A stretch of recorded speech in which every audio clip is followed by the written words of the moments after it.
You all know I love fabric. I love buying fabric. I love creating with fabric. I love stashing fabric. And today I'm going to talk about my top 5 favourite fabrics at the moment. They change depending on the season, but we're still in the summer, so they are my top 5 summer fabrics.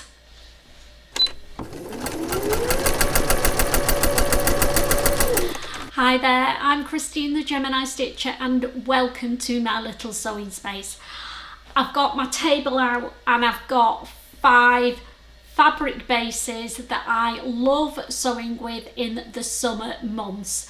We're going to look at the fabrics. I'm going to talk about what sort of sewing needles you need to use with them, how you should look after and care for the fabric, and have a look at some garments over here that I've created using these fabric bases, and hopefully it'll give you an insight into what fabric types you want to be using, and 2, what garments you can make with them.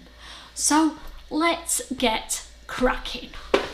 So we'll start at this end and work our way across.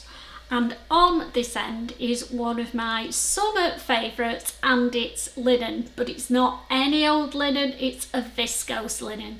So why do I first of all prefer viscose linen to 100% linen? The main reason is the creaseability factor, if that's a word. Viscose linen does not crease as much as a standard linen, and it's got a floatier, softer feel to it. So if you've got skin sensitivity and normal linen scratches your skin, which it can do, then look at a viscose linen, or even a bamboo linen is good as well. So I've pulled 2 out from my stash for very good reasons, because depending on the mix of the linen to viscose depends how the fabric feels and what you can use it for. So this first one is quite heavy and it's more linen than viscose. Love that pink colour. I think I got this from Jenny Stitches when she was still open a long time ago, and I need to get it used. So what would I use a heavier weight viscose linen for? Well, I use it to make trousers with, nice palazzo pants, anything that you want to wear. They're great for elasticated waist trousers because it's nice and soft and comfortable around your waist area. You can make more structured trousers with it as well. It will still hold its crease, but it doesn't look like an old rag when you've been wearing it all day. And then this other one is more viscose than linen. Now it's a lot lighter, it's a lot floatier, it's not got as much weight to it, it's a little bit more see-through. So what would you use a viscose to linen mix? More viscose, less linen mix fabric. I would say more blouses, shirts, tops, dresses, maybe a skirt, or you can still use it for trousers. Some really floaty palazzo pants would look really nice in it. But if you're after a structured pair of trousers, then fabric with more viscose than linen in is perhaps going to be a little bit too floaty. Now, be careful with shrinkage on a linen based fabric because it can have quite a bit of shrinkage to it. So always pre-wash it on the setting that you're going to wash it on when your garment's made, and then you shouldn't have the problem of your clothes being too small because you've not pre-washed it. I would wash viscose linen no higher than 30 degrees. I wash it on a delicate wash because it's precious to me and mine last for yonks. So how does viscose linen sew up? It is quite a stable fabric, so it's a good one for beginners. The thing that you have to be careful with a viscose linen is that it can fray. So be careful of that. I finish every seam off either on the overlocker or the sewing machine when I'm sewing with viscose linen. Even the seams that go into your waistband on your trousers, I still finish that seam edge because it can still fray inside the waistband, and I have had it where the trousers have come away from the waistband because the fabric has deteriorated inside. So I would finish every single seam when using a linen or a viscose linen, or any kind of linen, to be fair.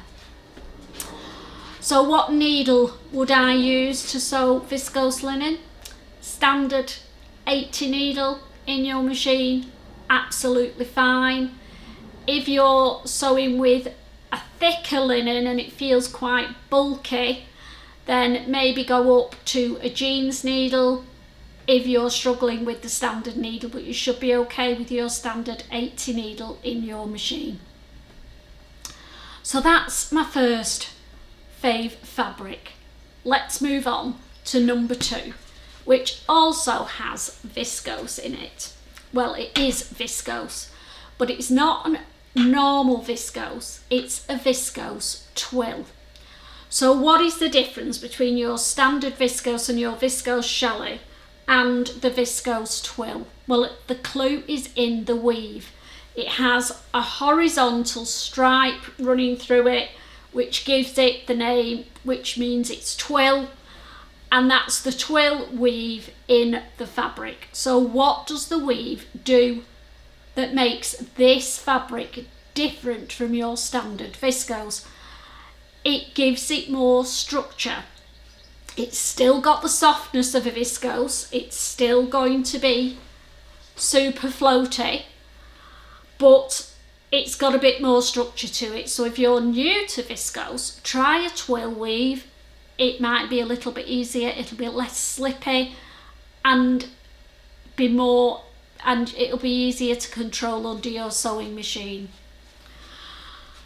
So what would I make with viscose twill?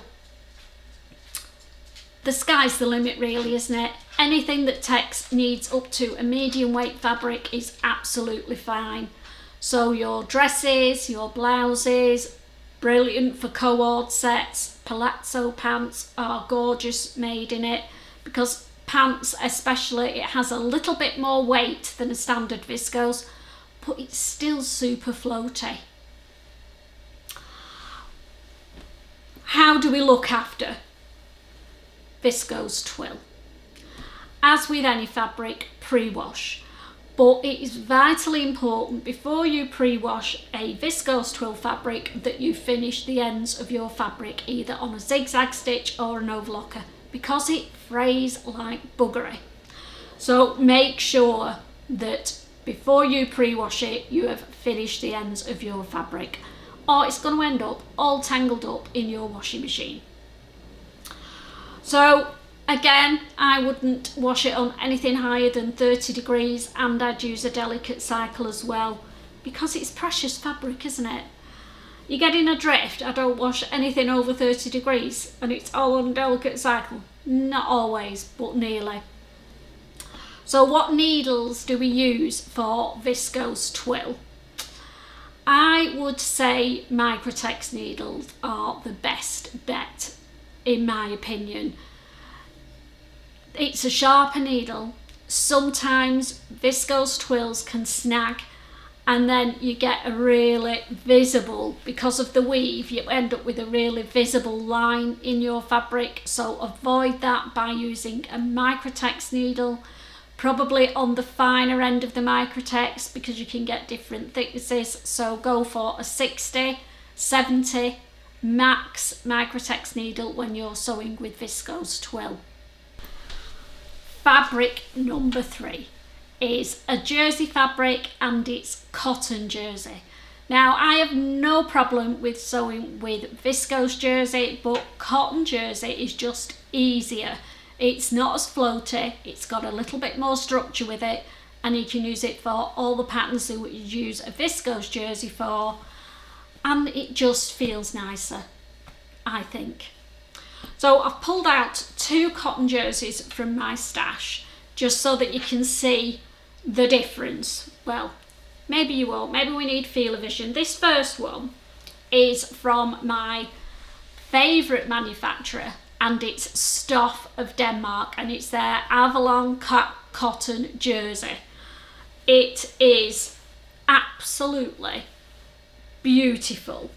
Now, a good test with cotton jersey, whether it's quality or not, is the stretch test. If it's a patterned jersey, or even if it's plain actually, just give it a good tug and see if you can see white coming through the pattern. If you can, don't buy it, because it's not quality cotton jersey. If you're buying online and you don't know what you're buying, you're still learning, stick with Stoff of Denmark and you cannot go wrong. So that's the Stoff of Denmark cotton jersey, but there are other brands that are equally as nice. So another brand that I would recommend for cotton jerseys is Poppy, and this gorgeous fabric I got from the Fabric Obsession. I do keep showing it, I know, and teasing everybody because they haven't got any, but keep your eyes peeled because Adele and Becky get some beautiful cotton jerseys in. So this is a Poppy design, and again it's dark fabric, but there's that stretchability, no white coming through on this fabric. Now this is a finer cotton jersey than the other one, so when you're buying cotton jerseys, always look at the weight of the fabric as well to give you an idea of how lightweight it's going to be. So the big dilemma, do you or do you not pre-wash your jersey fabrics? There's 2 camps, isn't there? The camp that always pre-washes all the fabrics, and the camp that only pre-washes what they have to.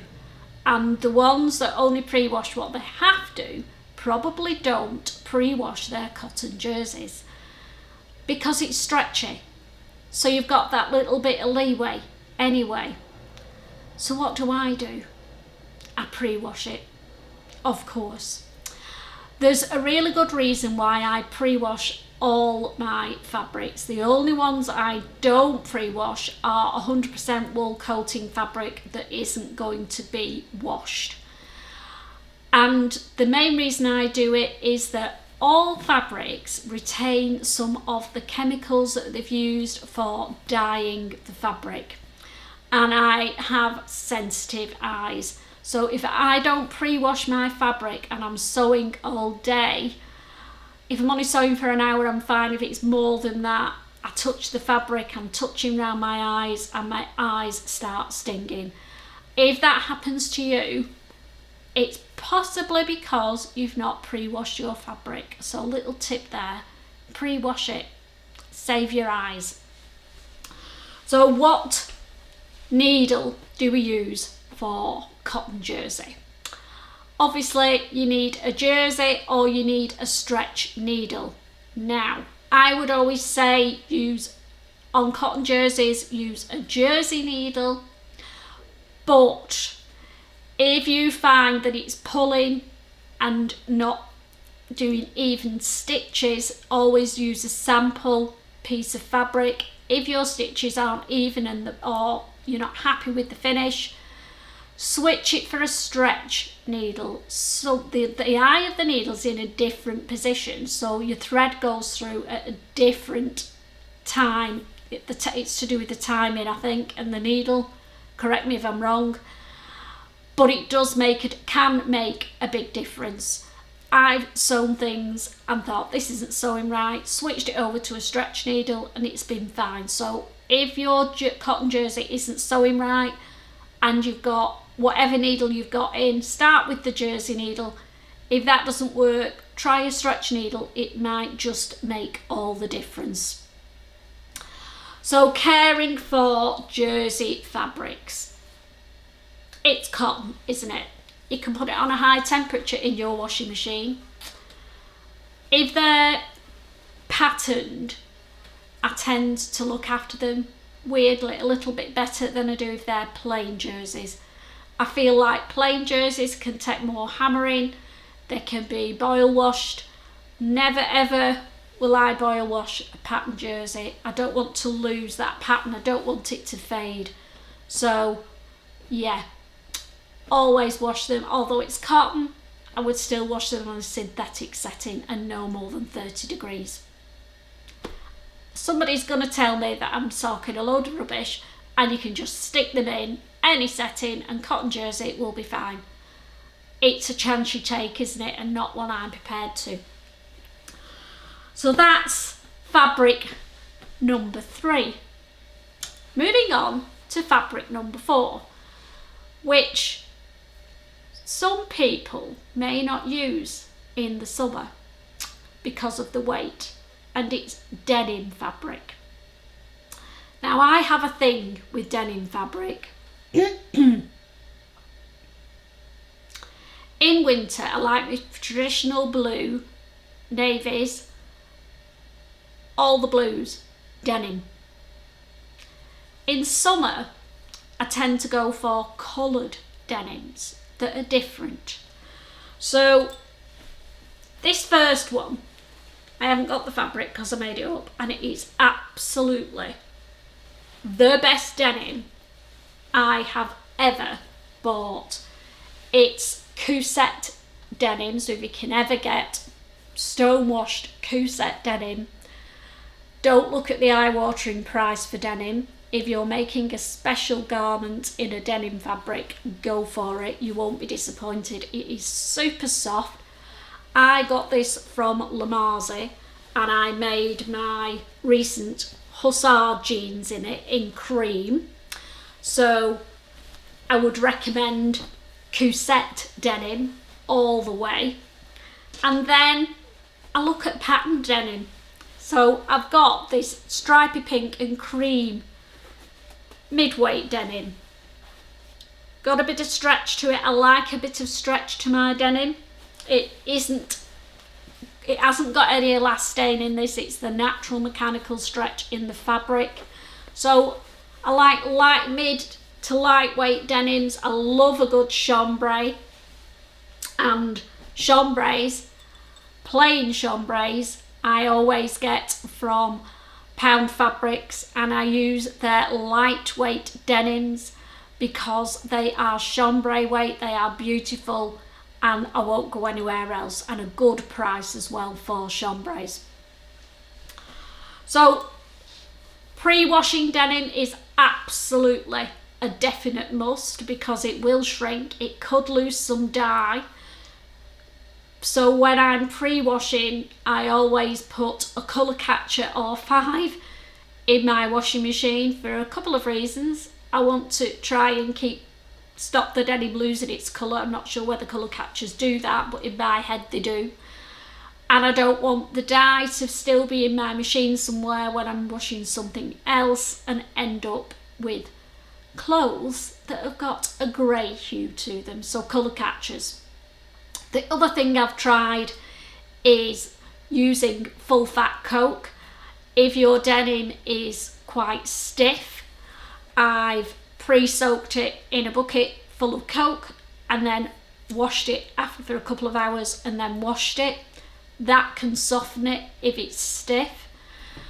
I love to try and buy pre-washed denim or stone-washed denim because I know that that's going to be really soft and really nice for summer garments. So what needles do we use? You can try lightweight denims with your standard needle, your standard 80 needle, and of course your chambrays will be fine with that. If it's a mid-weight denim, then I always use a denim needle. It just saves the aggro of your cotton snapping, your needle breaking, your stitches being uneven. Denim needle all the way. So that's the denim. Now, fabric number 5 is a new one to me, but one that I absolutely love. It was the fabric that I got gifted from Ray Stitch, and this is the fabric. I made the Serrata dress in it. Absolutely beautiful fabric, this. It's a Tencel fabric, and it feels like silk but with a bit of weight to it, so it's not uncontrollable. It is a bit slippy under the machine, so if you struggle with that, best press spray starch along the seams solves that problem.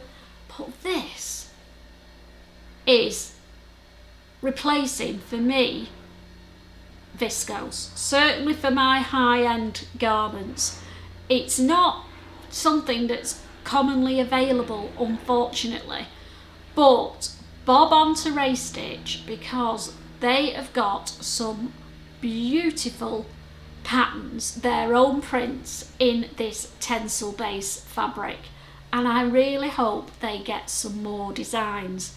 There's one that I've got my eye on for my autumn winter wardrobe. I'll pop it up here. Absolutely stunning, that one. And if you're interested in the Tencel, Ray Stitch have got a whopping 10% off all their fabrics using the code Gemini10 up until the end of August. So I need to get that fabric ordered quick sticks done, so then I can take advantage of my own discount code. So how would I deal with this? Pre-wash, absolutely. On a delicate wash every time.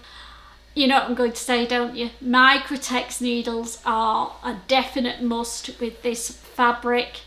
You could try a 70 universal, that might be okay, but Microtex needles are sharper, so you're not going to get any snagging on your fabric, and this fabric is too nice to damage. It is beautiful. The float on it, the weight of it, the drape of it, I just absolutely love it to bits. So there we go. 5 summer loving fabrics that I absolutely love in my stash in the summer months.